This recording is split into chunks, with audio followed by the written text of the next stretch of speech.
Shalom Bapak Ibu Saudara, saya ucapkan selamat tahun baru bagi Bapak Ibu Saudara semuanya. Dan saya yakin di tahun yang baru ini kita akan mengalami masa kemenangan di mana Tuhan menyertai kita secara luar biasa. Jika kita disertai Tuhan di tahun-tahun yang lalu, kita harus lebih yakin dan percaya di tahun ini kita akan lebih lagi percaya kepada Tuhan bahwa penyertaan Tuhan itu sempurna. Amin. Jangan kita seperti orang-orang Israel ketika mereka dibawa Tuhan keluar dari tanah Mesir dan mereka menghadapi masa-masa yang sulit dan yang secara manusia, secara logika tidak mungkin. Namun mereka dibawa Tuhan dalam mujizat-mujizat yang luar biasa. Pertolongan Tuhan, mereka menyeberangi lautan dan tembok dinding laut air, Bapak Ibu Saudara ya, dinding air, dan mereka mengalami mujizat di padang gurun. Tuhan pelihara ya, mereka butuh minum dikasih air, butuh makan dikasih makan,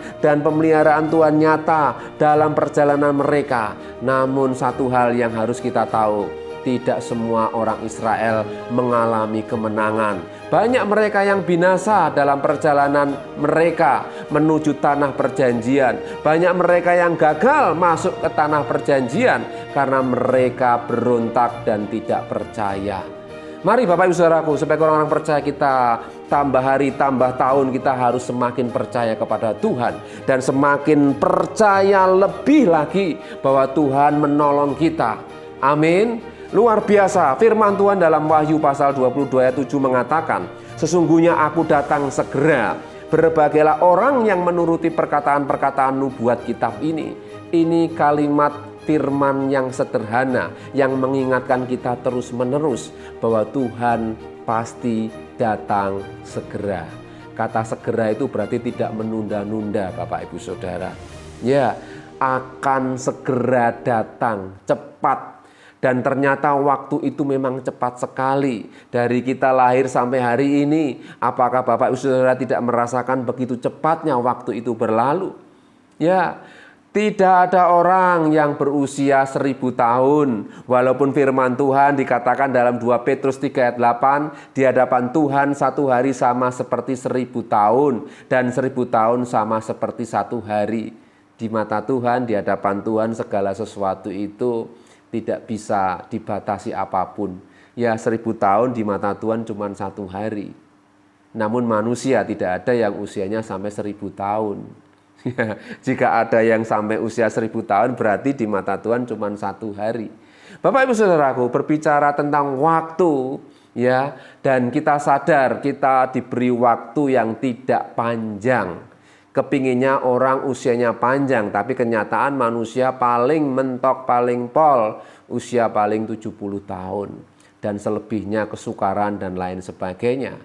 Bapak Ibu Saudaraku, sekali lagi, jika kita sadar betul sejarah hidup kita ini belum selesai, ya berarti Tuhan masih punya acara dengan hidup kita.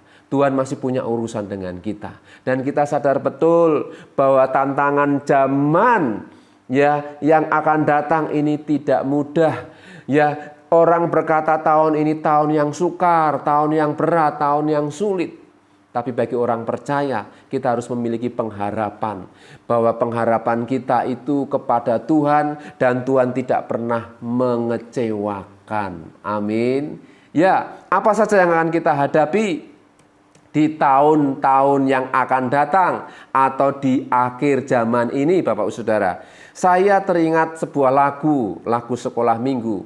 Ya, lagunya begini Bapak Ibu Saudara. Tambah hari, tambah cinta Yesus. Tambah hari, tambah ku percaya. Tambah hari, tambah benci dosa. Tambah hari, tambah ku setia. Mari di tahun ini kita harus semakin bertambah-tambah. Ya, walaupun kadang kita sudah angkat tangan menghadapi segala masalah. Kita sudah merasa Tuhan aku tidak sanggup lagi, Tuhan aku tidak mampu, aku sudah terlalu berat, capek, lelah.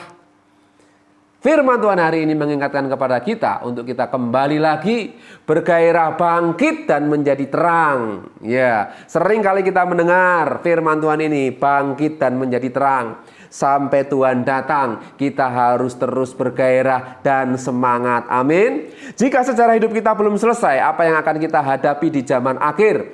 Mari kita akan lihat firman Tuhan di dalam 2 Petrus pasal yang ketiga, ayat yang ketiga. Firman Tuhan berkata, yang terutama harus kamu ketahui ialah bahwa pada hari-hari zaman akhir akan tampil pengejek-pengejek dengan ejekan-ejekannya. Di garis bawahi Bapak Saudara, akan tampil pengejek-pengejek dengan ejekan-ejekannya di zaman akhir.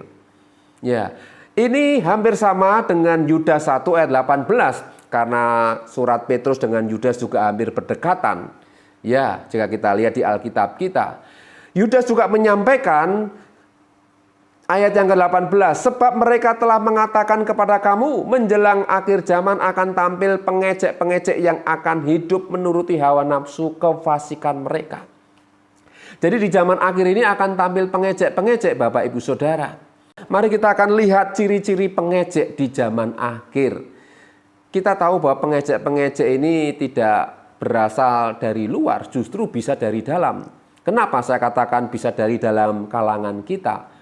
Orang-orang yang notabene orang percaya. Dikatakan yang pertama yaitu mereka hidup menuruti hawa nafsu mereka. Jelas firman Tuhan tadi mengatakan yaitu orang-orang yang hidup menuruti hawa nafsunya. Mereka sudah jenuh, mereka sudah tidak tahan lagi, akhirnya mereka berontak. Dan ketika mereka berontak,